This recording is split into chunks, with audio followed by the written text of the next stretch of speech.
Selamat pagi, siang, sore, malam, Bapak, Ibu, dan teman-teman sekalian. Kami dari kelompok 3 akan membawakan sebuah topik yang penuh teka-teki dan mengundang banyak pertanyaan, yaitu misteri penemuan mayat tanpa kepala di perairan Lampung.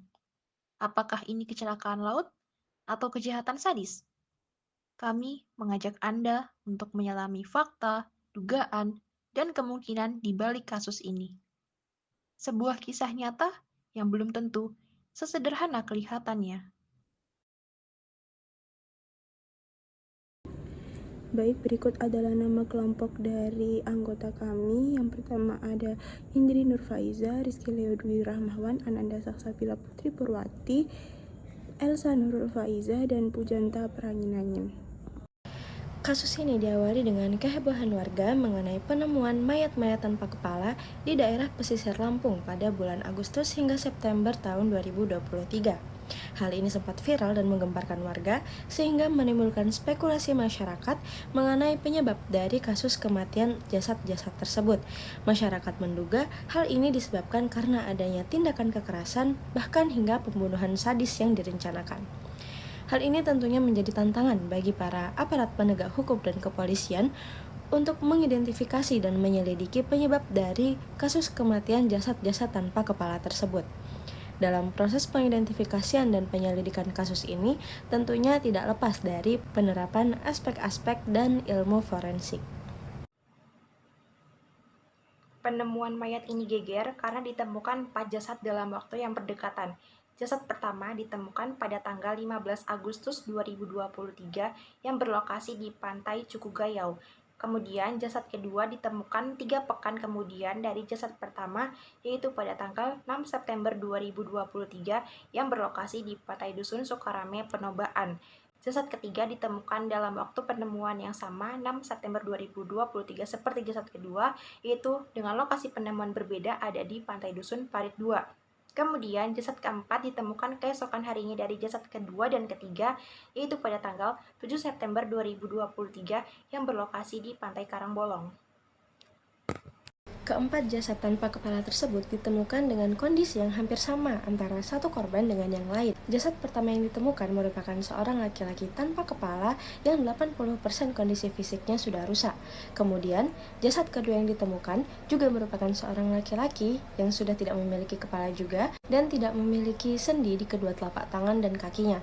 Begitu pula dengan jasad yang ketiga ditemukan, kurang lebih kondisinya juga hampir sama seperti jasad kedua, yakni merupakan seorang laki-laki sudah tidak memiliki kepala dan tidak memiliki sendi di kedua telapak tangan dan kakinya. Kemudian, untuk jasad keempat yang ditemukan juga merupakan seorang laki-laki yang sudah tidak memiliki tulang tengkorak lagi. Oke, jadi di sini saya akan menjelaskan terkait barang bukti di lokasi, yang dimana barang bukti di lokasi tersebut berbeda-beda. Pada jasad pertama yaitu ditemukan training berwarna biru, dan pada jasad kedua ditemukan baju berwarna abu-abu dan biru, dan jasad yang ketiga ditemukannya celana dalam berwarna coklat, dan jasad keempat ditemukannya celana training berwarna biru. Selanjutnya ada analisis motif dan praduga pelaku, di mana motif yang pertama ada kecelakaan laut. Ini mengindikasikan bahwa kecelakaan bisa saja terjadi karena tenggelam atau kecelakaan kapal.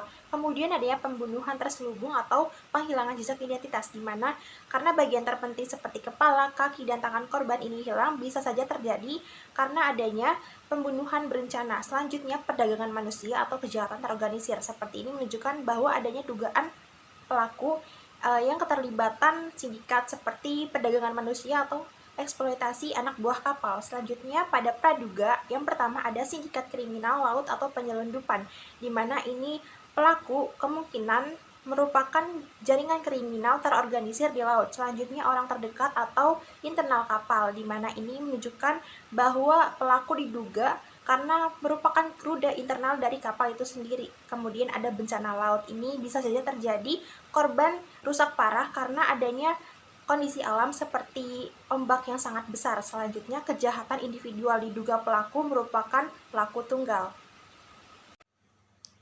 Bagaimana sih tim forensik mengidentifikasi jasad tanpa kepala? Tim forensik mengambil sampel DNA korban yang masih tersedia seperti tulang atau rambut kemaluan.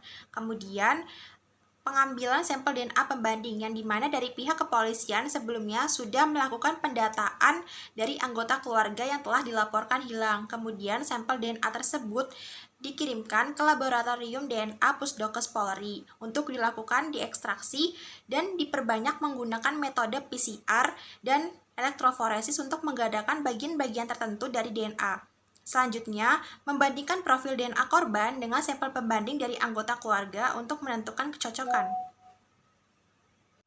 Berikut ini adalah hasil otopsi yang disampaikan oleh Kasubit Dokpol Polda Lampung, AKBP Dr. Legowo Hamijaya. Pertama, tidak ditemukan tanda-tanda kekerasan pada tubuh korban. Hal ini menjadi salah satu poin penting dalam proses identifikasi dan penyelidikan lebih lanjut. Kedua, meskipun hasil otopsi awal telah diperoleh, penyelidikan tetap akan terus berlanjut untuk mencari kepastian dan informasi lebih lengkap terkait kasus ini. Selanjutnya, untuk keperluan identifikasi, sampel DNA diambil dari tulang yang telah mengering. Ini merupakan metode standar ketika kondisi tubuh tidak memungkinkan pengambilan sampel dari jaringan lunak. Terakhir, dalam proses ini, data primer dan sekunder digunakan sebagai bahan pendukung analisis dan pembuktian. Selain itu, Dr. Andriani selaku Kepala Instansi Forensik dan Pemulasaran Jenazah Rumah Sakit Polda Lampung juga menyampaikan hasil otopsi terkait perkiraan usia korban. Dari hasil pemeriksaan, jasad pertama diperkirakan berusia antara 30 hingga 45 tahun, jasad kedua diperkirakan berusia antara 35 hingga 50 tahun, sementara itu jasad ketiga dan keempat memiliki perkiraan usia antara 30 hingga 40 tahun. Informasi ini sangat penting sebagai bagian dari proses identifikasi korban dan menjadi dasar dalam pencocokan data dengan laporan orang hilang yang ada. Demikian hasil autopsi sementara yang dapat kami sampaikan. Proses identifikasi dan penyelidikan masih akan terus berlanjut. Setelah melalui proses identifikasi dan penyelidikan dengan menggunakan sampel DNA korban dan dicocokkan dengan DNA dari keluarga korban, maka terungkaplah identitas dari beberapa korban tersebut. Jasad kedua dan ketiga yang ditemukan merupakan dua orang bersaudara, yakni Kasdi dan Tarsoni. Namun, pihak polisi juga belum dapat menentukan yang mana jasad Kasdi dan yang mana jasad Tarsoni. Kemudian, untuk jasad keempat yang ditemukan teridentifikasi sebagai Agus Sutanto dengan kondisi yang rusak parah akibat pembusukan di air laut. Namun, untuk jasad yang pertama masih belum dapat teridentifikasi hingga saat ini. Hal ini dikarenakan selain karena 80% kondisi fisiknya sudah rusak, jasad pertama ini ditemukan sebelum kejadian kecelakaan kapal tersebut terjadi, yang mana kecelakaan kapal tersebut terjadi pada tanggal 21 Agustus 2023, sedangkan jasad ini ditemukan di tanggal 15 Agustus 2023, sehingga pihak kepolisian menduga bahwa jasad tersebut bukan merupakan bagian dari korban kecelakaan kapal tersebut. Hingga saat ini, pihak kepolisian masih membuka laporan bagi pihak keluarga yang merasa kehilangan. Selanjutnya kita masuk ke pembahasan mengenai aspek hukum dalam kasus ini. Dalam proses hukum yang sedang berjalan, terdapat beberapa hambatan yang cukup signifikan. Yang pertama adalah identifikasi korban yang sulit karena kondisi jasad yang sudah tidak utuh atau rusak. Proses pencocokan identitas menjadi lebih kompleks dan memerlukan waktu yang tidak singkat. Kedua, minimnya saksi atau alat bukti juga menjadi kendala besar. Tanpa saksi mata atau bukti langsung di tempat kejadian, proses penyelidikan menjadi lebih lambat dan terbatas. Hambatan ketiga adalah keterbatasan teknologi forensik lokal. Peralatan dan metode yang tersedia di tingkat lokal belum tentu memadai untuk menangani kasus-kasus kompleks seperti ini, sehingga terkadang harus menunggu dukungan dari pusat atau laboratorium forensik nasional. Dan terakhir, proses hukum yang memakan waktu lama, dari tahap penyelidikan, penyidikan, hingga proses persidangan, semuanya membutuhkan waktu yang cukup panjang. Terlebih juga harus menunggu hasil forensik atau konfirmasi identitas dari berbagai instansi. Itulah beberapa tantangan utama dalam aspek hukum yang dihadapi oleh pihak berwenang dalam menangani kasus ini. Selanjutnya, berdasarkan dari kasus ini, kami menyimpulkan adanya dua dugaan besar. Yang pertama, diduga bahwa kapal yang ditumpangi merupakan kapal kecil yang tidak terdata secara resmi. Ada kemungkinan kapal kecil ini terlibat dalam insiden yang tidak tercatat secara resmi. Yang kedua, merupakan kapal ini terjadi karena adanya cuaca ekstrim yang menimpa pada kapal tersebut, di mana kapal tersebut diterjang oleh ombak dengan ketinggian 4 meter.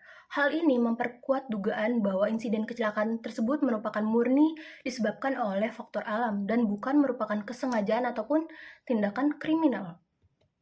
Kejadian serupa juga pernah terjadi di Lingga, Kepulauan Riau di tahun yang sama pada bulan April. Kedua kasus ini memiliki korban yang ditemukan tanpa kepala di laut. Dalam dua kasus ini terlihat pola yang sangat mirip, yaitu korban adalah diduga awak kapal ABK yang mengalami kecelakaan laut. Dengan adanya kasus yang serupa membuktikan bahwa kasus di Lampung ini merupakan pola yang berulang. Hal ini memperkuat pentingnya untuk para pihak berwajib untuk menelusuri lebih dalam serta melakukan transparansi informasi dari pihak berwenang dan meningkatkan pengawasan keselamatan pihak kapal dan juga laut. Sehingga perlu adanya perbaikan pada sistem pengamanan dan investigasi. Yang pertama, dibutuhkan standar keselamatan yang lebih ketat untuk mencegah kecelakaan laut untuk melindungi para awak kapal. Lalu yang kedua, perlu adanya pelacakan kapal. Untuk sistem pelacakan ini dibutuhkan kemungkinan posisi kapal yang dipantau secara real time sehingga bisa diketahui jika kapal mengalami masalah. Lalu yang ketiga, perlu adanya prosedur pelaporan cepat pada kapal yang hilang kontak. Dari hasil analisa yang kami lakukan dapat disimpulkan bahwa kasus ini belum sepenuhnya tertutup. 3 dari 4 korban sudah teridentifikasi dan penyebab kematiannya dinyatakan akibat tenggelamnya di laut karena kecelakaan kapal KM Bintang Mutiara Jaya. Bukan karena tindakan kriminal seperti mutilasi. Terdapat 1 jenazah yang belum berhasil diidentifikasi dan belum ada konfirmasi menyeluruh dari seluruh keluarga korban secara teknis bersifat terbuka. Dari perspektif akademik dan kriminologi, kasus ini bisa dianggap setengah terbuka. Sekian dari pemaparan kami. Terima kasih. Berikut adalah referensi yang kita gunakan.